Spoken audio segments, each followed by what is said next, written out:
Intersection Magazine Podcast.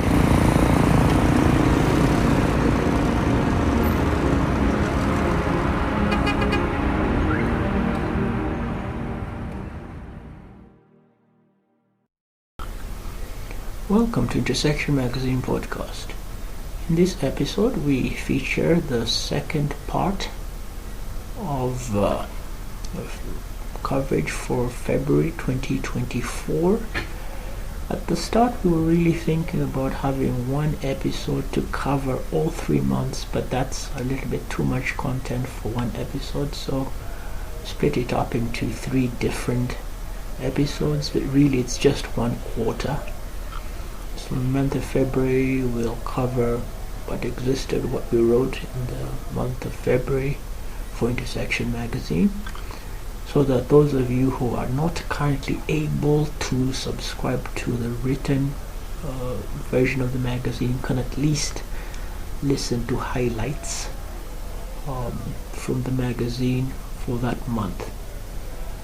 Here are useful insights into ideas that we were playing around with or that dominated our thinking for that month.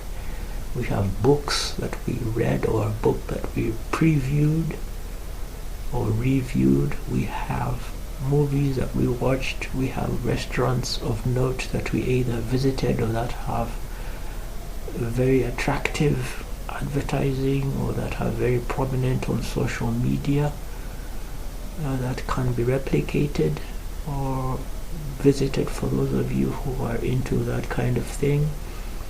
Sometimes it'll also just have recipes or tips for those of you who are foodies maybe, or chefs. We also have a movie review. Sometimes, not always, the movie is related to some of the subject matter that we'll be dealing with. For example, if it's artificial intelligence that we've covered or cryptocurrency, there may be some reference to a movie that best captures or tells the story of the future of artificial intelligence or machine learning or challenges around those areas. There's also a faith section. Ideally, it should be universal, or at least should capture as wide an audience as possible, but for the sake of personal faith, it's usually has a Christian leaning towards it, or a Christian bent. Then there is also bits and pieces of advertising that we put in the magazine for services that I provide, whether that's my little snacks or web design and web hosting, whether it's training or teaching in basic computing and maybe an introduction to Linux, as well as chess. You're welcome to reach out in our socials for those particular parts. Thank you for listening, and we hope we can get you to subscribe.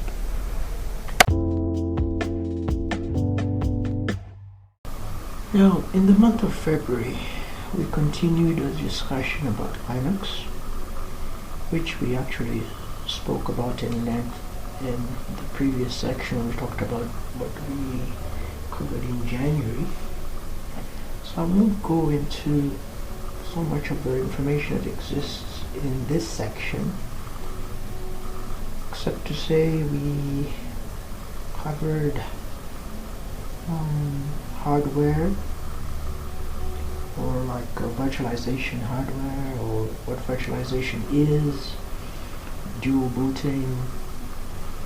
We spoke about some tools such as Oracle's VM VirtualBox, Balena Etcher, and I made the case for Linux as an alternative to current systems such as Windows and Mac. And I call this section Security and Goodwill. Stated some interesting facts about Linux. Shared my favorite distributions of Linux. And then we went into the Founders Freedom section. He has a very interesting title. Michael Matuku is the author of this particular article, as is Joyce Kaima. And they said what they call the title, Responsibility Without Authority is Slavery. They talk about how, for example, you can have a fancy title as a leader of a business or organization, but how frustrating it can be when you have a position but you just can't exercise your authority. And they offer some solutions to this or challenge or this scenario. We also have a section in the magazine where I highlight some publications that we have on offer. One is called The Survival Kit for Effective Communication. The second is a glossary of terms or technical terms and acronyms. This is a very useful tool for consultants. The Survival Kit is a tool for everyone. It appears rather simple because all it is a few phrases or words put together with an attractive background. These photos were taken by my father. But the quotations are rather deep in the sense that they will give you insights or they'll help direct you when you're seeking clarity or in the subject of communication. We also have shared a section about our costs for print magazines, online magazines, copies sent to your email, ad space for Meta, Twitter, website banners, as well as campaigns. Then we encourage you to visit our store, which we're currently working on renewing, but it's dragoncrane.com, where we source products from China. We help you source quality products from China or Asia, and then we help connect you with the manufacturers or people in those cities. But we also have a page that's on Gigi, so for those of you that are in Kampala, for the few products that we have in stock, you can connect with us. I have shared the costs of space in our magazine. A full page costs about maybe $28 for those of you who are in the US. We'll also share the costs of hosting and designing a page with us, web pages. Now, the section in which I mentioned about notable tech events, I've highlighted some ideas that stand out to me. The first is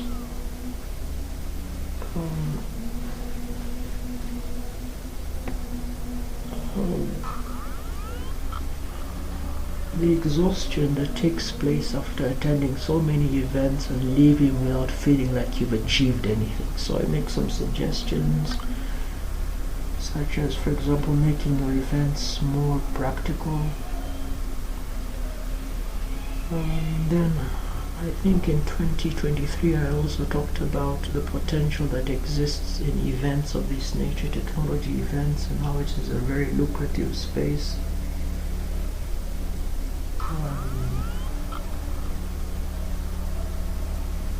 But of course, anything that's lucrative can also be quite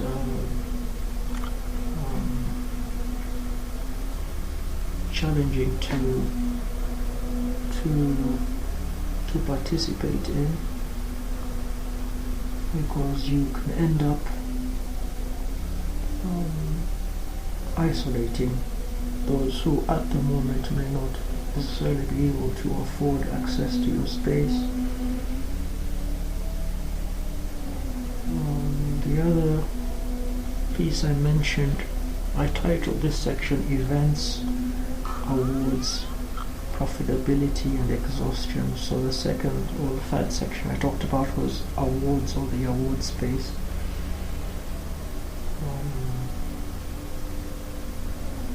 This is also quite lucrative, but it preys on the idea that most of us want to be recognized.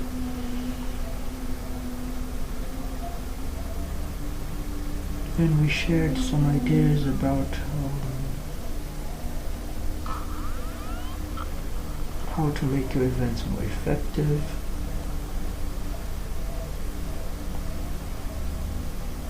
we shared some ideas about duplication and duality, how if you find an event that is successful, the tendency is to seek funding and to create an event of your own, of course as an avenue for revenue. We shared some images where we described structure-wise how some of the events, for example Uganda Innovation Week, how the events were structured, master classes, fireside chats, the choice of moderators, location, attendees, panels, all those kinds of things.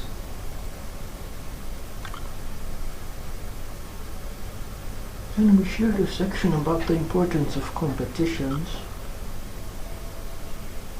Now, if you read or interacted with us last year in 2023, you noticed we were hosted by Kotani Pay, and maybe in the notes I will share with you a link to an interview that was done with the CEO in which he shares his journey from health or the career in health into a career in technology and his transition into the cryptocurrency blockchain space.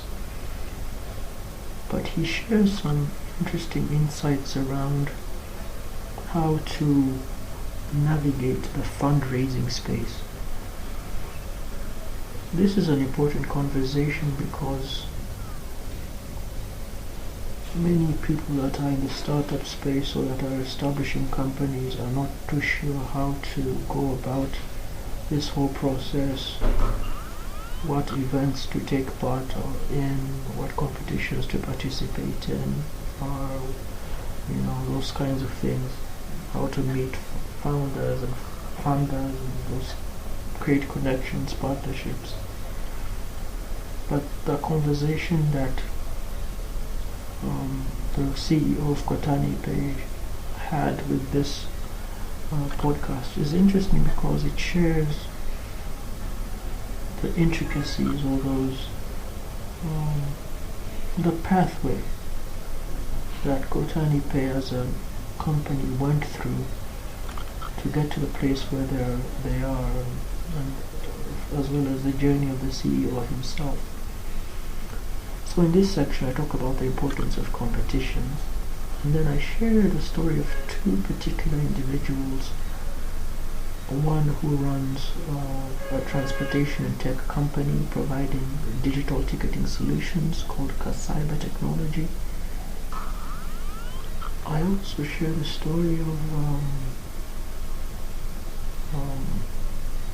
a young man called Abdul Karim Katenda. He's into welding and fabrication, but has made good use of social media, especially X, to talk about his products and to showcase his projects. And some of these stories are important because For example, with Kasaiber and Innocent Okiriza, what Innocent has ended up doing was he's partnered with government to showcase his products, but also with the possibility of working with the local bus company or electronic bus company, and providing solutions for them that have to do with ticketing. So for those that are in the technology startup space that are looking for funding, the journey does not necessarily have to end with an IPO or an initial public offering as an exit or a buyout. Sometimes the journey can end up being in some kind of collaboration with government, or a merger of sorts, or an acquisition of sorts. So there are many different ways in which the founder can find a path that helps him achieve some sort of transition into something bigger or better. For others, for example, the team that was behind Yoza app, one of the founders ended up being hired as part of the leadership team of a large electronic commerce company. So the exits are different for many different founders, so we don't always have to think in terms of massive financial payouts or buyouts, but the opportunities that exist are endless. For my movie review or film review, I featured something from Netflix. It was actually done by one of the South American production studios in collaboration with Netflix, and it's called Inmate. It has a kind of prison break vibe towards it, but it delves into the life of a former soldier, an American soldier who gets recruited into, or I suppose is given a complex mission to help rescue a captive daughter of a judge who has been sent, or who is being kept in a Mexican prison. Then we really go through a few, I'm not sure if it was about 12 episodes or 8 episodes of just back and forth of interactions between inmates, the complex hierarchies between the man in charge of the prison and the different gangs that run the prisons, the networks that exist within the prisons for the sale of goods and services, from prostitution to drugs to controlling life on the outside or life after outside the prison, to the negative sides of the system, to survival, to leadership. You get all sorts of different types of leadership that are displayed in the prison, from the brutal to the smart to the tricky, or to the cunning. Very interesting exploration, but it also has some interesting insights into the culture of people in South America versus that of people in America.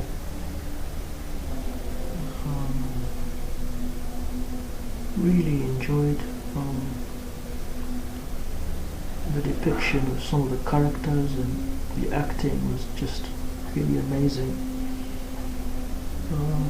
For example, Flavio Medina was just absolutely amazing.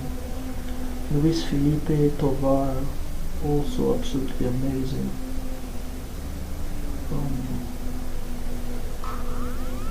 David Chocaro, who plays a rather troubled gang leader, but second in command, is just absolutely amazing, very convincing.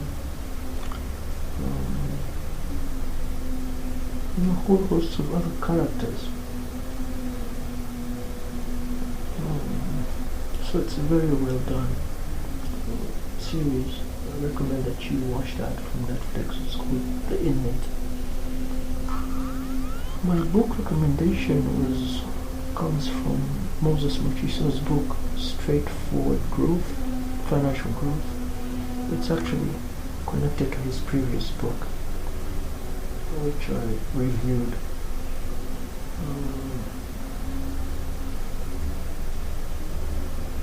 So this is actually a continuation, in my view, of some of the same questions that were tackled in the first book. Covers a lot of interesting ideas, from giving to how to give to types of giving, from tithing to what they call the first fruits. And it really is also an exploration into how the Christian faith gains inspiration from the Jewish faith, and in some parts indirectly from Islam as well. The book is split into 5 major ideas: acquiring financial wealth, working hard and smart, managing your money, making wise investments, and living generously. And all these ideas are explored throughout the book. Then I have a section where we explored the ideas that I think are going to be important as far as cryptocurrencies are concerned, or the subject of crypto is concerned. When I wrote this in February, there had just been a Netflix documentary that was talking about cryptocurrencies and how they were risky investment, and I suppose probably in the view of many seen as a scam. But I think when we hit the third month, there was quite a spike in the price of Bitcoin, and Bitcoin actually affects the price of the other coins. So people who had some investment made quite a lot of money, and this has been the case for the last almost 12, 13, 14 years. People make money and then some lose money, but those who make money cash out and benefit, and then those who miss out feel like they've missed out. And they get in and then they get out. So it's been a back and forth. So in this section I give a bit of history, share some ideas about who's who in major coins, and what they call the altcoins. Talk about exchanges, share some ideas about the similarities with forex trading. Talk about cryptocurrency wallets. Talk about my experience with different software wallets, different platforms, exchanges, some ideas about how to be effective as a coin, how to negotiate, or how to make progress in the third world as a cryptocurrency.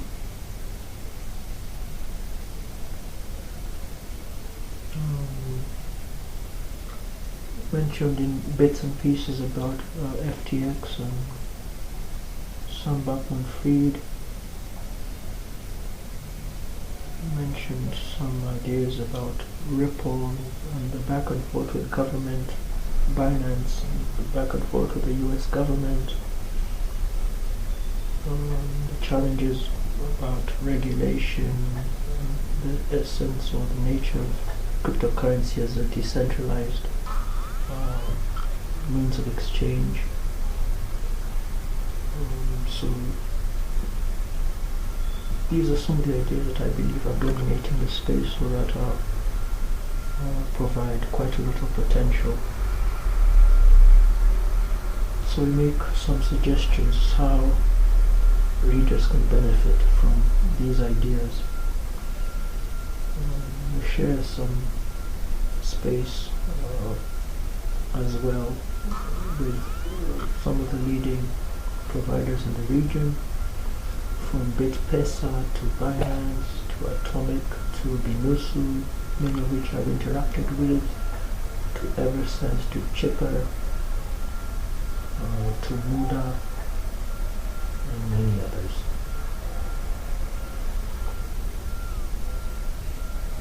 In the month of February, we, instead of featuring the standard spiritual section where I have usually a portion of scripture and an explanation, I put together, or I found a piece by Khalil Gibran, whom I was introduced to in my late teens.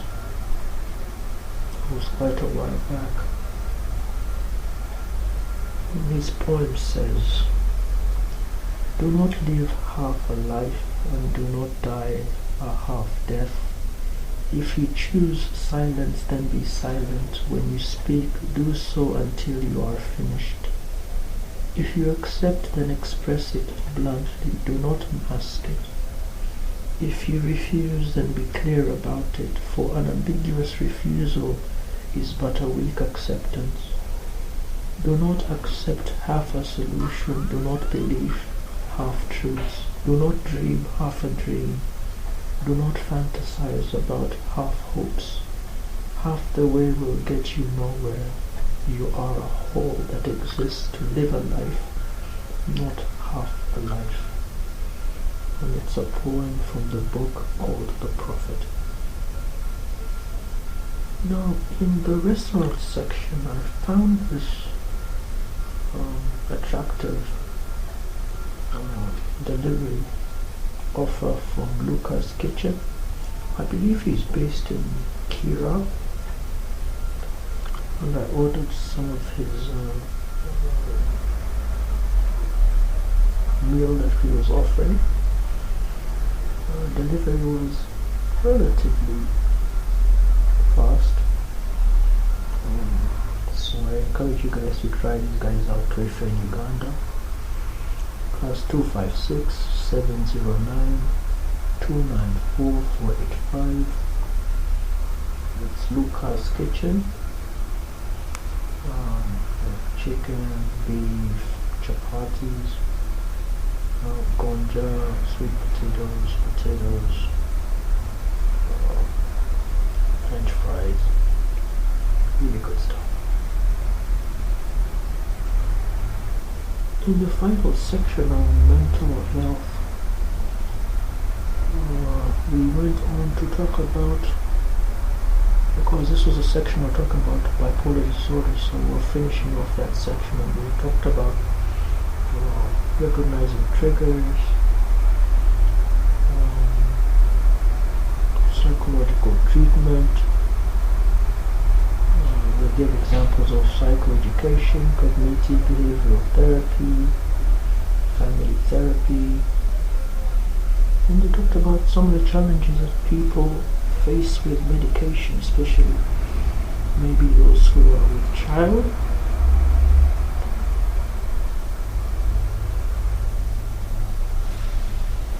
Then I shared a section that is important in some sense,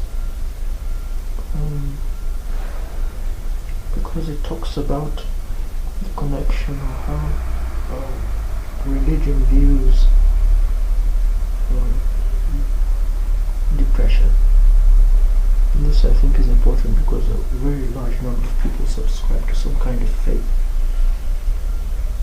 And so what I was keen to do was to explore, or at least get people excited about exploring perspectives about depression in the emerging religions, whether that's Islam or Christianity or Judaism, Hinduism, or those who come from a non-religious background.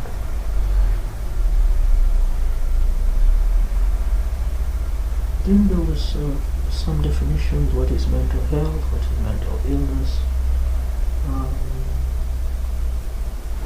some descriptions about what is called, what is referred to as a continuum, or for some, what is referred to as the spectrum.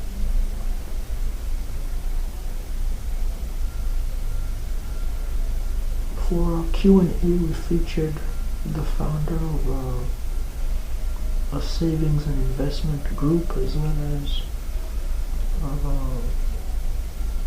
a group that sources pulses and connects the farming community to buyers, smallholder farmers, especially in northern Uganda. Very interesting conversations we had with Truism. You will enjoy reading that section. The same section is also shared in our podcast, or hopefully will be shared in our podcast if we get an opportunity to interview him. But I suppose it's also shared in our blog. So that's intas8n.blogspot.com, and you'll find quite a number of interviews with notable personalities that we've interacted with.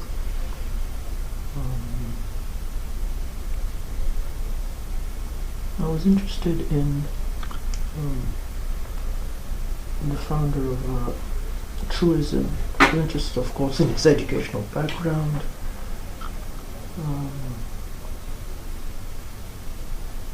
interested in his agribusiness work, his work in marginalized communities,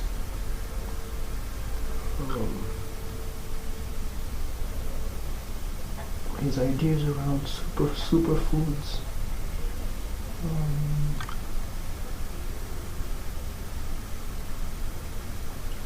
influences that are shaping what he's doing now.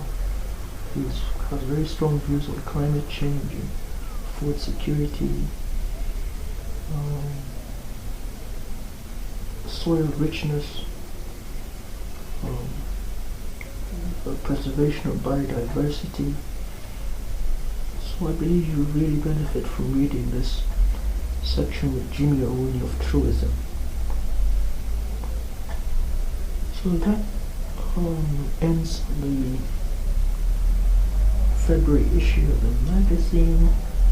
Next we'll go into March.